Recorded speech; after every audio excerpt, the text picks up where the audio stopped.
ప్రభుత్వము అన్ని సౌకర్యాలు కల్పిస్తే ధర్నా ఎందుకు చేస్తారండి? కల్పించట్లేదు కాబట్టే ధర్నా చేస్తున్నారు.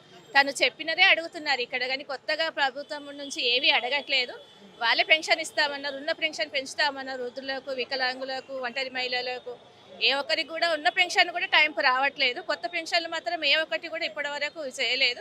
ఓన్లీ ఎంక్వైరీ చేస్తున్నారు. ఇప్పుడు లోపల మనం కలెక్టర్ గారిని అడిగినా ఏం చెప్తున్నారంటే సైట్ ఓపెన్ కావట్లేదు. సైట్ ఓపెన్ అయినప్పుడే ఇచ్చేస్తారని చెప్పి. అంటే ఓన్లీ ఎంక్వైరీ చేసి చూపిస్తున్నారు ప్రజలకి. అంటే మభ్యపెడుతున్నారు ప్రజలని.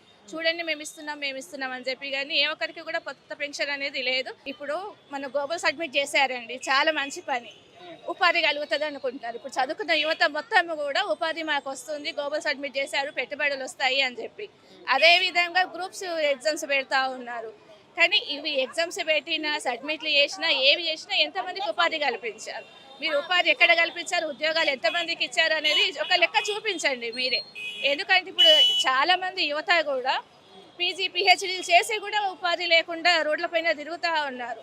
మనకు అది కనిపించట్లేదు. వాళ్ళకి మీరు ఉపాధి కల్పిస్తే అది కదా అభివృద్ధి.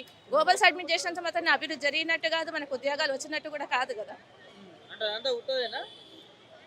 పెట్టుబడులు వచ్చి చూపిస్తే అప్పుడు మేము నమ్ముతామండి. పెట్టుబడులు వచ్చి చూడండి నేను పెట్టుబడులు ఇంత తీసుకొచ్చాను, ఇంతమందికి ఉపాధి కల్పించాను అనేది చూపిస్తే మనం చూసుకోవచ్చు. ఇప్పుడు గ్రూప్స్లోనే చూసాం మనం. మేము గ్రూప్స్ పెడుతున్నాము, ఇంతకు ముందుకు పెట్టలేదు, ఇప్పుడు వస్తాయి ఉద్యోగాలు అని చెప్పారు.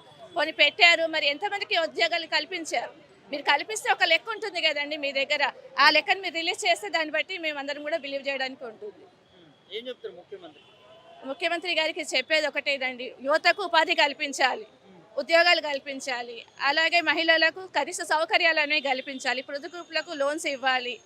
అదేవిధంగా ఇప్పుడు ఇక్కడికి వచ్చిన కార్యక్రమము వృద్ధులకు పెన్షన్ ఇవ్వాలి, వితంతులకు పెన్షన్ ఇవ్వాలి, అవన్నీ కూడా కల్పించాలని డిమాండ్.